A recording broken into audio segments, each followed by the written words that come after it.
Hi 11th standard students, நான் Mridula from Handle Learning. So நீங்க எல்லாரும் இவ்வளோ நாளா கேட்டுட்டு இருந்த உங்களுடைய எல்லா சப்ஜெக்ட்ஸ்க்கும் தேவையான மினி மெட்டீரியல். ஸோ அது physics, chemistry, maths and biology. So இது எல்லாத்துக்குமே கம்பைண்டா இப்போ நம்ம பார்க்க போறோம். ஸோ ஃபர்ஸ்ட் கெமிஸ்ட்ரியோட மினி மெட்டீரியல்ஸ் நீங்க தெரிஞ்சு பார்த்தீங்களா, இதே மாதிரி தான் எல்லா சாப்டர்ஸ்க்கும் இன்க்ளூட் ஆகி இருக்க போகுது. அண்ட் இதை தாண்டி ரொம்ப நாளா வந்து பயாலஜிக்கு கேட்டுட்டு இருந்த மினி மெட்டீரியல். ஸோ பயாலஜியோட மினி மெட்டீரியல் ஆல்ரெடி பின் பண்ணியாச்சு. நிறைய பேர் என்ன பார்க்கலன்னு நினைக்கிறேன். ஸோ அதுவும் ரெடியா இருக்கு. ஸோ அதுவும் இதே மாதிரி இதுல வந்து புக் பேக் கொஸ்டின்ஸும் இருக்கு. அண்ட் உங்களுக்கு தேவையான அடிஷனல் கொஸ்டின்ஸ், சப்போஸ் அந்த எக்ஸாம்ஸ்ல கொஸ்டின்ஸ் எல்லாம் பப்ளிக்ல 2 தடவை 3 தடவை ரிப்பீட் ஆயிருக்கா, அது எந்தெந்த வருஷத்துல ரிப்பீட் ஆயிருக்கு, அண்ட் இதெல்லாம் வந்து புக் இன்சைடு கொஸ்டின் அப்படி எல்லாமே கரெக்டா டிஃபைன் பண்ண ஒரு மினி மெட்டீரியல்.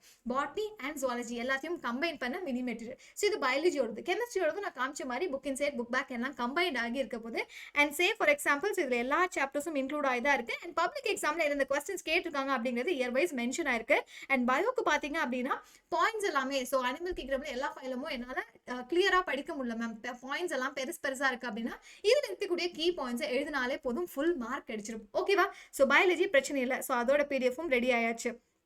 அண்ட் அதே மாதிரி அடுத்தது பிசிக்ஸ். ஸோ பிசிக்ஸுக்கும் உங்களுக்கு தேவையான so complete mini material. So 2 marks 3 marks and 5 marks தனித்தனியாக தான் இருக்க போது. ஸோ நீங்கள் எந்த ஆன்சரை அப்படியே அழகாக எழுதுனா ஃபுல் மார்க்ஸ் கிடைக்கும். ஏன்னா டைமும் கம்மியாக தான் இருக்கு.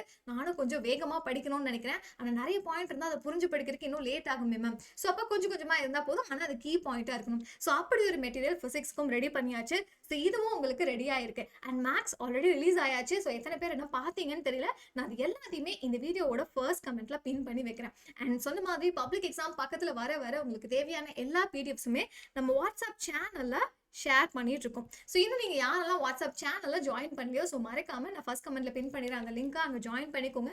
உங்களுக்கு தேவையான அடுத்தடுத்து என்னென்ன பீரியட்ஸ் எல்லாம் வேணும், லைவ் கிளாஸஸ்ல இதெல்லாம் கொஞ்சம் டீச் பண்ண, லாஸ்ட் மினிட்ல ரிவிஷன் பண்ண ஹெல்ப்ஃபுல்லா இருக்கும். ஒரு கொஸ்டின் ரொம்ப நாள் ஸ்டக் ஆகிட்டே இருக்கு, பட் யாராவது சொல்லி கொடுத்தா எனக்கு இன்னும் சூப்பரா புரியும். ஏன்னா டைம் கம்மியா இருக்கு இல்லையா? ஸோ சொல்லி கொடுத்துட்டு அதை படிச்சுட்டு ஓகேவா, அதையும் நம்ம கிளியர் பண்ணி முடிச்சலாம். கண்டிப்பா அது மார்க் வாங்குறதுக்கு ஹெல்ப்ஃபுல்லா இருக்க போகுது.